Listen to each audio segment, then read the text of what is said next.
Okay, so here we are live, and we want to go throughout how we build a projection in linear algebra. So we'll start with the basics using the dot product to geometrically show how the projection formula builds up, and then we move to a more general form for the inner product of how it can clean and how the inner product can show us in a general way how the projection works in linear algebra. So let's start with the basics. So you can see here the dot product as a standard inner product for the real case. And what you can see here, the two vectors, u and v, and you see those norms of the vectors, and you see this cosinus theta. Now, this cosinus theta, this cosinus theta, this cosinus theta says that I take the vector and take only the component that is in the direction of the other vector, in the direction of v. So this is why the inner product of the dot product works. Now, the problem with this is that I want not what is written here, because I don't want the norm of u and norm of v cosinus theta, but I want only the component in the direction of v. So how we can get that?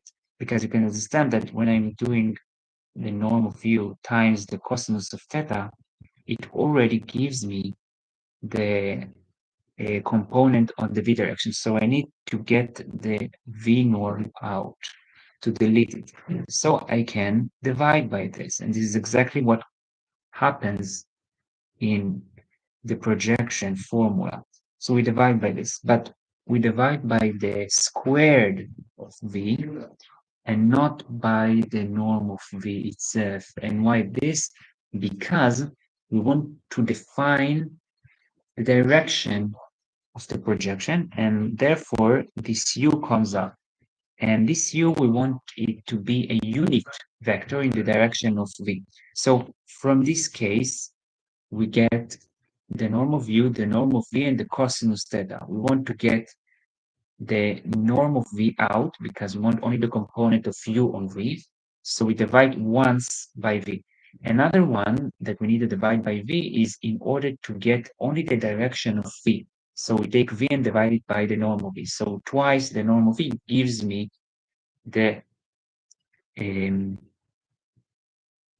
unit vector in the direction of v. So this is why this is the projection, the formula for the projection of a vector u on a vector v. Now let's maybe move, and you can see here how it works. This is the dot product. This is the dot product when I only divide by v norm, not squared. I get this, but I want also the direction of this vector, not only the magnitude of the vector. So I will also add the v and divide it by the norm of v, get the norm of v squared. So this is the full formula for the projection of u in the direction of v, as it shows up in the dot product as a specific case for the inner product in the real space. Now we are going to talk more generally on the inner product in general, and we'll get to the same formula, but in a more general way. So remember this formula. This is the formula for the projection of u on v. So remember that for an inner product, we have the three definitions. It's linear, it's conjugate symmetry if we are over the complex, and it's positive, it's positive definite. Namely, the vector with itself is always greater or equal 0. Now, what I want to show you is, let's go more to the basics. What is the projection of a vector on another vector? Let's call it u, and let's call this v. The projection is the component of u on v. So it's the vector v, but scaled with some scalar to the size that correspond to the component of u on v. That's why I can define this projection as taking u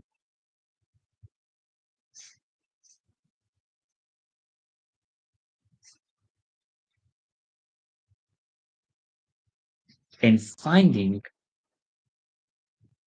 such a vector on v that will give me the minimum distance between u and the projection of u on v. This is the core idea. And again, we'll go throughout it again.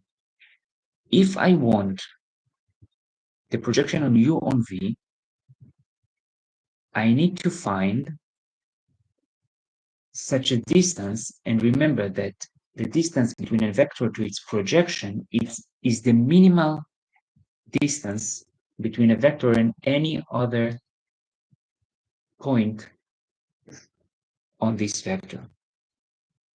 So I need to take the vector and to say, wait, where in this vector is the point to which the vector is closest to? And how do I define this distance? By this definition. I take u and I take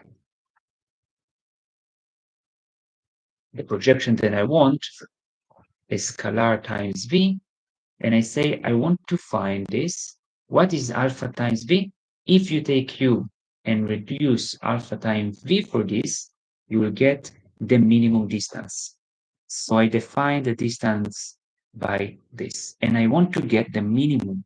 Now, minimum by what? Minimum by alpha. Namely, I want to know, alpha tells me where on the vector I am scaling a vector v on the direction of v. So I want to find the alpha, which gives me the minimum value for this.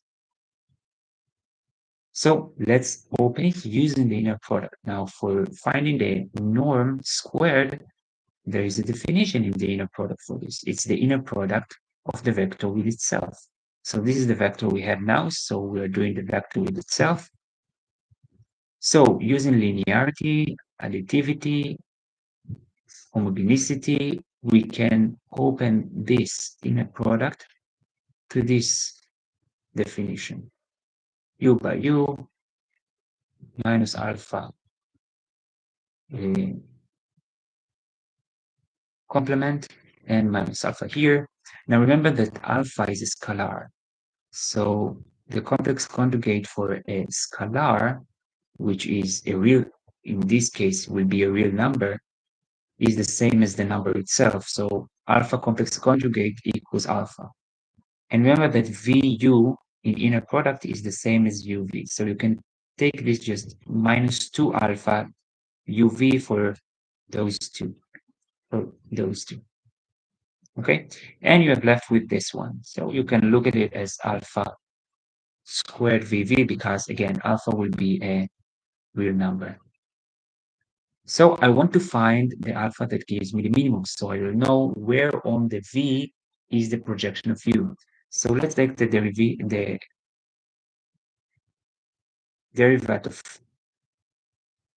this formula with regard to alpha. And we get, I want to show you why, because we got to this thing, and when we get the derivative, so we get to this.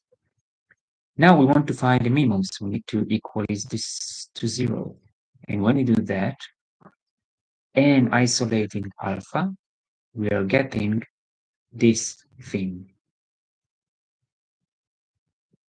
Now, of course, in order to see that this is a minimum, you need to, for example, take the second derivative and see that this gives you something that is positive. But let's just believe me that this is it. So we got alpha.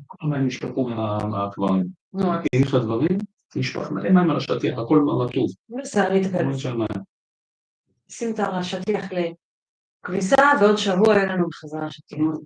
Now, if you remember, how did we define the projection itself? We define it again as alpha times the v. So alpha is still not the answer you want, just multiply it by v and you get the answer for what's the projection. So the projection we get is what we have there. This is projection formula. Now, if you want the direction v, just add here v, and we get what we had back then. So this is how, using the inner product, we could find, and a little bit looking on the geometry of the program, we could find, using derivative and finding the minimum, we could find the projection of a vector u on another vector v. And I think that for now, this is it. But we use the dot product to show you geometrically how it works. And we use the general form of the inner product to show you why this formula holds in the general case. And I think this is it for now. Thank you very much, and that's it.